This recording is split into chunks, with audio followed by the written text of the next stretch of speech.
चलिए साइंस में ऑब्जेक्टिव में हम लोग आते हैं 3 चैप्टर का कुछ ऑब्जेक्टिव कल हम लोग किए थे, उसके आगे बढ़ते हैं हम लोग।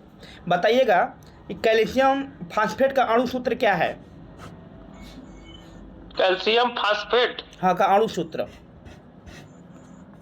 अणुसूत्र अणुसूत्र अणुसूत्र उसका ये ना होता है। मैंने ऑप्शन ले लीजिए ना। मैंने यही ना उसका रासायनिक सूत्र पूछ रहा है ना। ऑप्शन ले लीजिए। ए नंबर है CaPO4।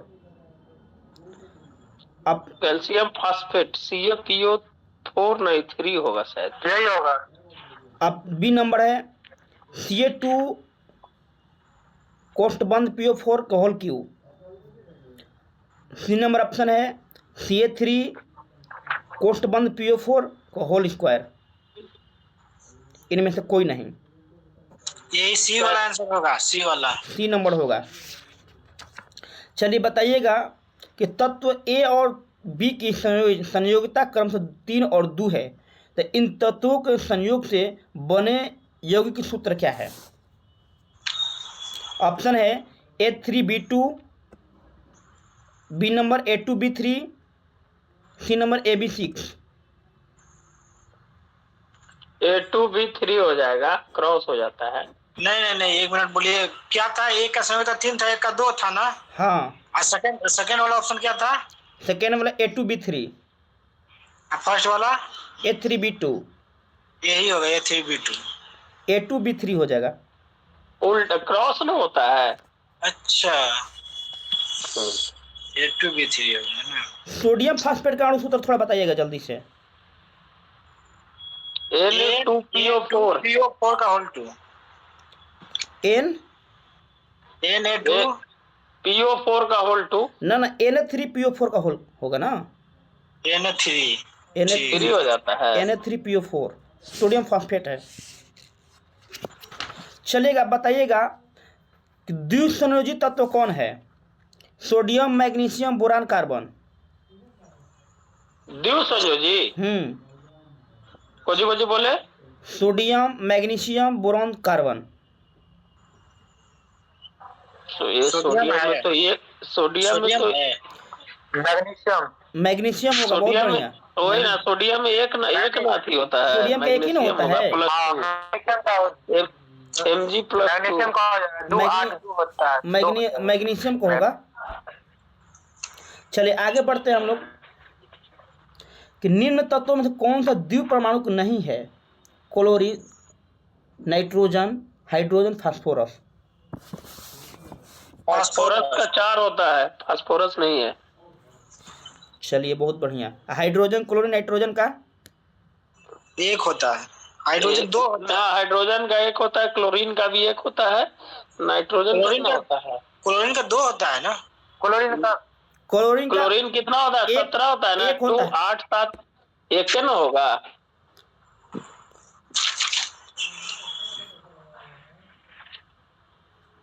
कितना होता है? क्लोरीन का 17 ना होता है जी। हाँ, 17 होता है। 8 2 10 8 2 10 7 17 1 होगा, 1 होगा, क्लोरीन का 1 होगा। क्लोरीन एक ही ना, वही तो।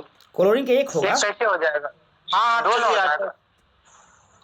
चलिए कितना होता है? क्लोरीन का 17 होता है ना। 17 होता है। हाँ, चलिए ठीक है। 2 8 7 हुआ ना। 8 2 10 17 एक ही ना, उसका बैलेंस ही बढ़ेगा तो उधर जाएगा। वो एक ही ना होगा। अच्छा बताइए, क्लोरीन हम 4 ऑप्शन दिए थे इसमें, क्लोरीन, नाइट्रोजन, हाइड्रोजन और फास्फोरस। फास्फोरस छोड़ के जो तीनों बचा, ये कौन सा तत्व है? अधातु है, धातु है, इसमें क्या है? अधातु है, नॉन मेटल। बहुत बढ़िया। अब फ्लोरीन के संकेत बताइए जरा जल्दी से। तो फ्लोरीन का F होता है ना। फ्लोरीन का F हाँ F होगा। अब बोरान का Br। बोरॉन का B। हाँ, बोरॉन का Br होता है। बोरोन का Br होता है कि B होता है? बोरॉन का B लिखते हैं ना। बोरॉन B होगा। केवल B होता है। केवल B होता है। सर बेरिलियम सर क्या होता है? B बेरिलियम का Br होता है। बोरॉन का तो सही है, बेरिलियम का होता है। बेरिलियम का B होता है। चलिए अब Ba किसका होता है? विषम बेरिलियम का। नहीं, बिस्मथ। विषांत का होता है। बी आई ना विषमत होता विषमत। है। हाँ विषांत। अब बी ए बी ए विषांत ना हुआ। अब B I BI bismuth. Bismuth. चलिए बहुत बढ़िया। वही तो बोल बिस्मथ। अब Ba किसका बोले? बेरिलियम। Beryllium B are.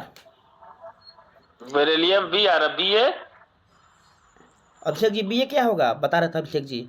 पता नहीं हमको। नहीं पता है। चलिए बी ए देख लीजिएगा एक बार। अच्छा बताइएगा, नोबेल गैस नहीं है, हीलियम, नाइट्रोजन, नियॉन, जियान। नाइट्रोजन नहीं है। नाइट्रोजन कैसा गैस है? नाइट्रोजन नहीं है, चलिए नाइट्रोजन अधातु है। अच्छा, हीलियम, नियॉन, जियान में गुब्बारों में बनते हैं हल्का गैस।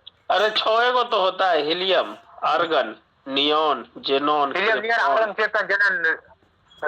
हाँ, helium, helium neon argon, argon neon, krypton. Xenon, krypton. एक और कौन है जी? सर हम बताते थे helium neon argon krypton xenon radon. हाँ, नियॉन छोड़ दिए थे, वही ना, हीलियम, नियॉन, आर्गन। अच्छा, नोबेल गैस को और किसी अन्य नाम से भी जानते हैं? क्रिप्टॉन नोबेल गैस को अन्य किसी भी नाम से जानते हैं हम लोग? ग्रुप 18। वो तो 18 तो उसमें रहता है ना। और इनर्ट गैस बोलते हैं, अक्रिय गैस। हाँ अक्रिय गैस बहुत अक्रिय गैस होता है। बहुत बढ़िया। चलिए आगे बढ़ते हैं हम लोग। बताना है कि रासायनिक अभिक्रिया में द्रव्यमान का सृजन या विनाश नहीं होता है, ये किस सिद्धांत का पालन करता है? द्रव्यमान संरक्षण सिद्धांत। बहुत बढ़िया। द्रव्यमान बताना संरक्षण है रासायनिक संयोग के नियमों का प्रतिपादन किसने किया था? ये कौन किया था? राजा रासायनिक का प्रिस्टले की अधी था ये जी, लेबोजियर था। हाँ लवेजियर। लेबोजियर था। रसायन संयोग लेवेजियर अपराउस था एगो। केमिस्ट्री का जनक भी इसी को कहा जाता है, लेबोजियरों के। चलिए अच्छा बताइएगा कि किसी प्राप्त स्रोत से मैंने कार्बन डाइऑक्साइड में कार्बन और ऑक्सीजन का द्रव्यमान का अनुपात 3:8 है, तो यह नियम किसका अनुकूल है? ऑप्शन ले लीजिए। ये स्थिर अनुपात का नियम है ये। बहुत बढ़िया। अच्छा एक बात बताइएगा कि मीथेन भार के विचार से कार्बन और हाइड्रोजन का अनुपात क्या है? 4:1 कि 3:1? कितना हो गया? कार्बन का कितना होता है जी? कार्बन और हाइड्रोजन का, कार्बन का 6 होता है। कार्बन का 6 होता है। नंबर 6। तो इसका वैलेंसी कितना हो जाएगा? 12। अति नहीं, इसका द्रव्यमान संख्या कितना है? 12 ना। 4:1 ना। है 4:1। मीथेन में, मीथेन का हाँ मीथेन में 3:1। CH4 ना होता है। हाँ 3:1। वही ना हम बोले। चलिए बताना है आपको एवोगाद्रो संख्या का मान बताइएगा। 6.022 into 10⁻⁻23। नहीं माइनस नहीं होता है, माइनस नहीं होता है, हैं? माइनस नहीं होता है माइनस नहीं होता है ना, केवल 23 होता है। 6.022 गुणे 10⁻23। अब बताना है कैल्शियम ऑक्साइड में, कैल्शियम ऑक्साइड फार्मूला क्या होता है? CO में हाँ इसमें कैल्शियम ऑक्साइड में बिना बुझा हुआ सोना भी कहते हैं। हाँ है? बिना बुझा हुआ छूना इसको बोलते हैं। तो इस बताना है कि कैल्शियम और ऑक्सीजन का भार का अनुपात कितना होगा? निकालने पड़ेगा कैल्शियम का तो 40 हो जाएगा। 40 हो जाएगा। ऑक्सीजन का 16 हो जाएगा। सुन ऑक्सीजन का कितना होगा? 16 ना। तो इसको काट के निकालिएगा। 5:2 होगा। हाँ जो भी है काट के इसको निकालिएगा तो आ जाएगा। 5:2 होगा। 5:2 ना। बहुत बढ़िया अभिषेक जी, आपका इस मामला में बहुत पक्ष मजबूत है। 8×5 = 40 और 8×2 = 16। 5 मेरे पास दिक्कत है कि अभी ना PDF है ना बुक है उसका, समझे। चलिए बताना है आपको टीन और लेड का संकेत क्या होता है? PB lead. शीशा हो गया। पीबी पीबी बहुत बढ़िया। SN10 SNT, ठीक है। एक बात बताना है कि कितने अधिक परमाणु होंगे 100 ग्राम तांबा या 100 ग्राम सोडियम में? किसमें अधिक परमाणु होंगे, किसमें? 100 ग्राम तांबा में या 100 ग्राम सोडियम में? तांबा में। कैसे? क्या चीज बोले, परमाणु की संख्या? हाँ, परमाणु किसमें अधिक होंगे? 100 ग्राम तांबा है, 100 ग्राम सोडियम है, ये दोनों में किसमें होंगे? इसमें किसमें परमाणु की संख्या ना जी? सोडियम का, कॉपर और सोडियम ना हो गया। परमाणु जानते हैं, इसमें है जो कॉपर का होगा।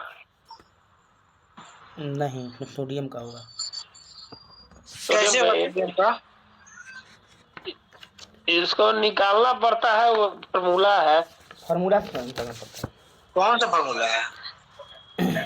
उसका ये द्रव्यमान संख्या से निकालते हैं।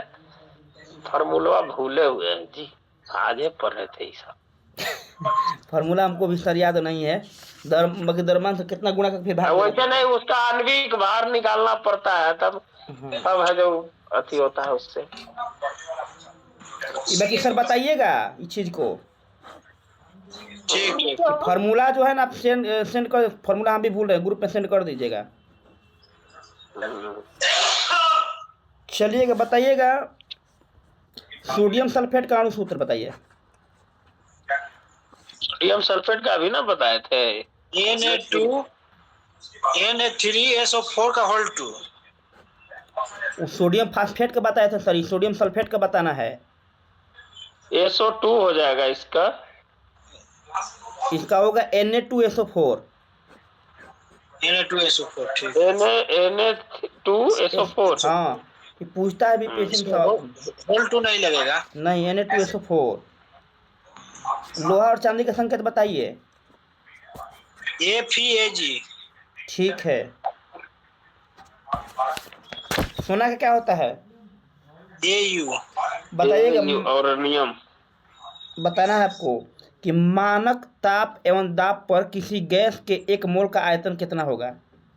22.4। हाँ, लीटर के मिलीलीटर? लीटर ना। लीटर में ना होगा। चलिए, बताना है आपको कि सोडियम का परमाणु द्रव्यमान 23 है, तो 46 ग्राम सोडियम मोलों की संख्या कितनी होगी? 0.5। नहीं, सोडियम का परमाणु द्रव्यमान 23 है और 46 ग्राम सोडियम मोलों की संख्या। मोल 0.5 ना। नहीं सर, इसमें क्या करते हैं, मोल बटा में द्रव्यमान कर देते हैं। तो 2 होगा। हाँ हाँ, 0.5 होगा। एक बार वेरीफाई कर लीजिएगा आप थोड़ा सा। हम कर लेंगे, लेकिन इसमें मोल कितना बोले आप? मोल है 46। मोल की तो संख्या ही निकालना है ना, मोल की संख्या कितना होगा? पता नहीं अभी। चलिए। अरे, परमाणु द्रव्यमान है 23 और 46 ग्राम सोडियम है, तो तत्व बटा में द्रव्यमान करिएगा ना। हमको लगता है द्रव्यमान को नीचे रखा जाता है जैसा। हाँ तो ठीक है, तो बोले हैं द्रव्यमान के नीचे है, तो द्रव्यमान आपको कितना है आपका? 23 है ना, तो 23 नीचे हो जाएगा और 46 तत्व ऊपर है, 46 ग्राम है, तो 46 बटा में 23। कैल्शियम हाइड्रोक्साइड का सूत्र बताइए। CaOH2 का होल ट्वाइस।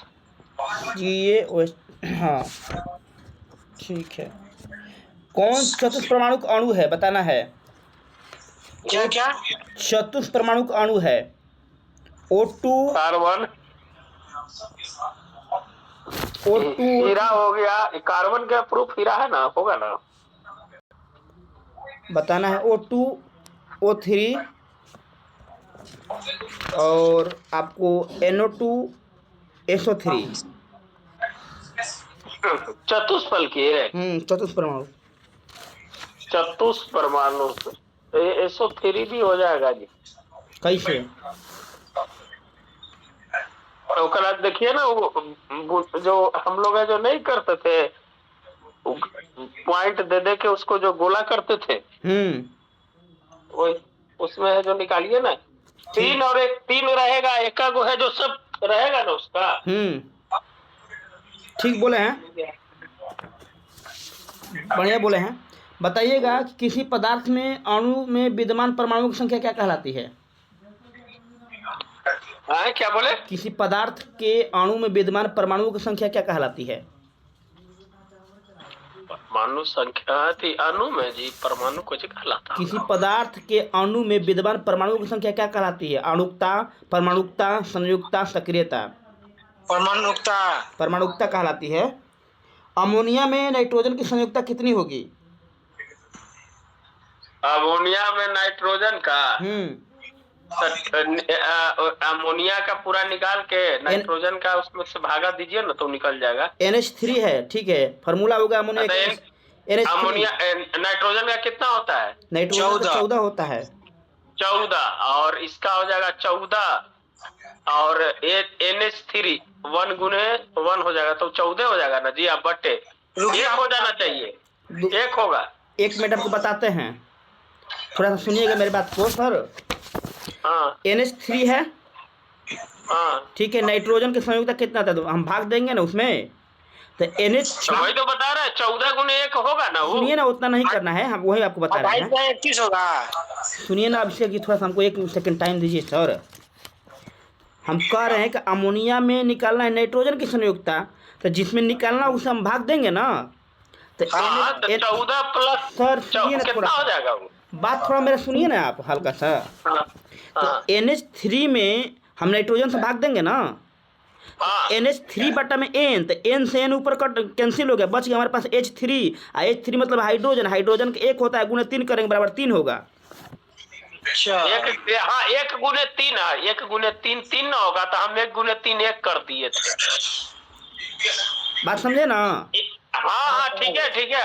आप जैसे जैसे हम निकाले ना कि 14 और प्लस 1 गुने 3 तो 17 होगा ना ऊपरे। तो 17 बटे 14 कीजिएगा तो 3 ना होगा उसका। 17 बटा में 14 कीजिएगा तो भाग कहाँ से लगेगा? एक ही बार में तो भागे लगेगा, 14 कम 14, तो शेष 3 ना बचेगा उसका। हाँ बेस 3 बचेगा। तो शेष वही ना बोल रहे हैं कि वही ना N से वैसे। हाँ ठीक है, आप भी सही बोले कि n काट दीजिएगा तो 1 गुने 3 होगा, यही ना बोले आप? हाँ H3 बच जाएगा हमारे पास। हाँ हाँ, ठीक है। सोडियम ऑक्साइड का सूत्र बताइए। Na2O। हाँ Na2O। अच्छा एक बात बताइएगा, CaCO3 में अणु कितने परमाणु हैं? CaCO3 के अणु में कितने परमाणु है? हम बता देते हैं, बता दीजिए।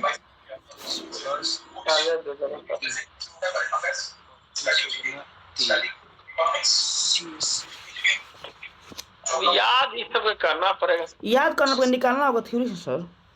क्या क्या बोले? जैसे CaCO3। CaCO3 calcium carbonate. परमाणु की संख्या निकालना है। हाँ रुके ना, निकाल लिया। ये करता है 92 92 5 होगा। 5 होगा। चलिए आगे हम लोग बढ़ते हैं। बताना है आपको कि 500 BC में किस दार्शनिक ने सर्वप्रथम परमाणु शब्द का प्रयोग किया? कर्नाट किया था। जल के एक अणु में परमाणु की संख्या कितनी होती है?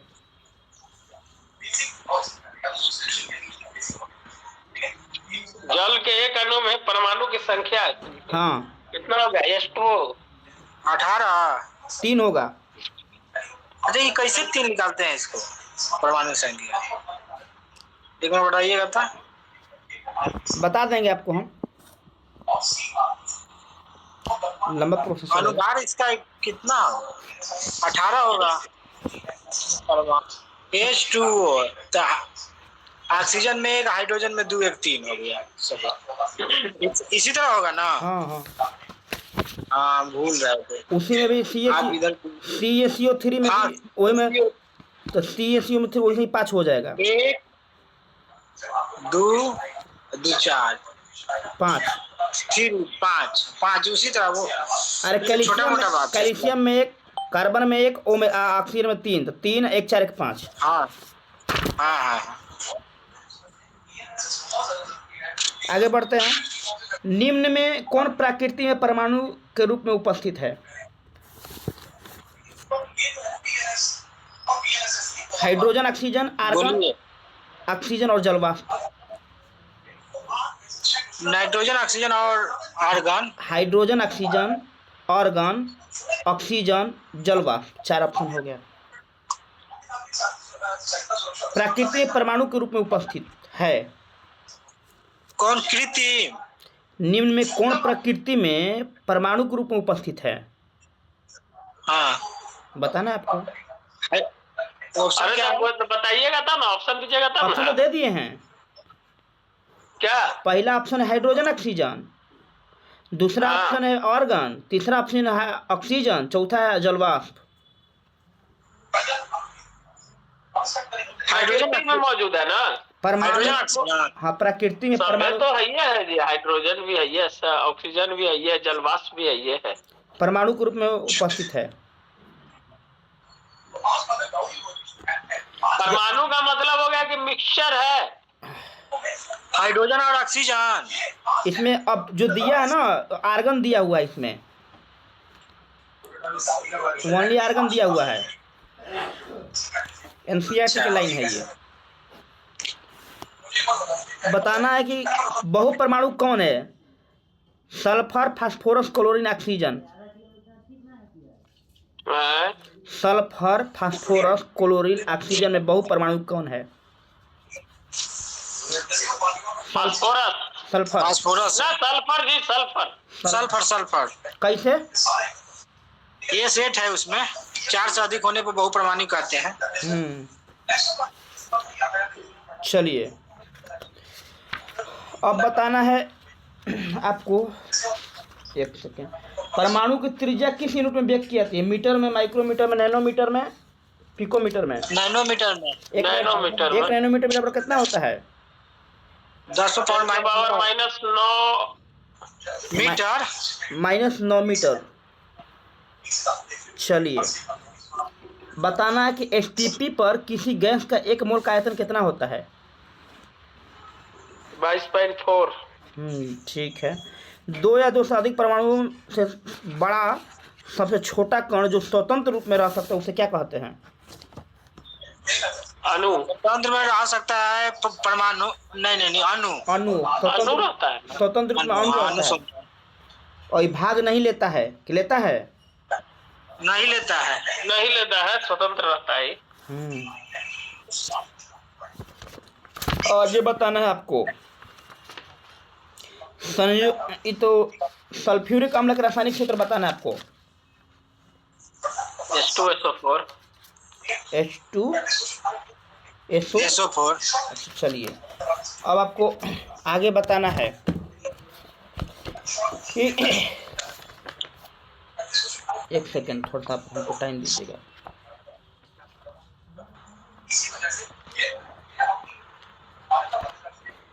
कि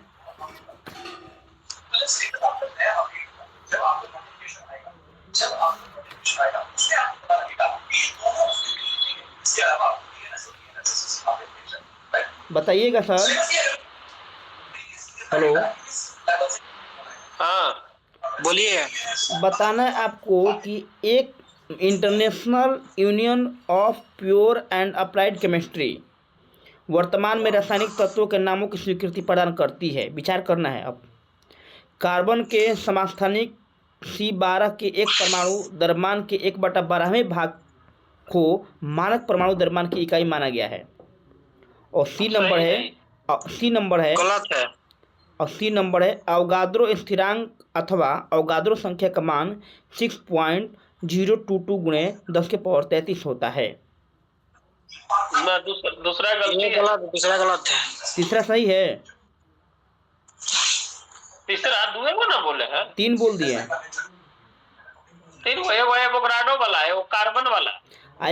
एक बोले हैं international union of pure and applied chemistry वर्तमान में रासायनिक तत्वों के नाम को स्वीकृति प्रदान करती है। एक सही है। एक तो सही है, 1-2 सही है। नहीं, 2 हमको लगता है गलत है। 1 और 2 दोनों सही है, 3 केवल गलत है। 33 नहीं होता, 23 सही होता है। है। 23 होता है। अगला बताना है, सुनिएगा, कथन विचार कीजिएगा। एंटोनी एल लवाइजिए तथा जोसेफ एल प्राउस्ट का संबंध रासायनिक संयोजन के नियम से है। सही है। द्रव्यमान संरक्षण के नियम के अनुसार किसी रासायनिक अभिक्रिया के द्रव्यमान का न तो सृजन किया जाता है न ही विनाश किया जाता है। ठीक है, दोनों सही है। तीसरा है स्थिर अनुपात के नियम के अनुसार किसी भी यौगिक में तत्व सदैव एक निश्चित द्रव्यमानों के अनुपात में विद्यमान होते हैं। तीनों सही है। सही, तीनों सही है। हाँ, तो तीनों सही है। तो आज का समाप्त हो गया सर यहीं पर। तो खत्म हो गया है कौन वाला?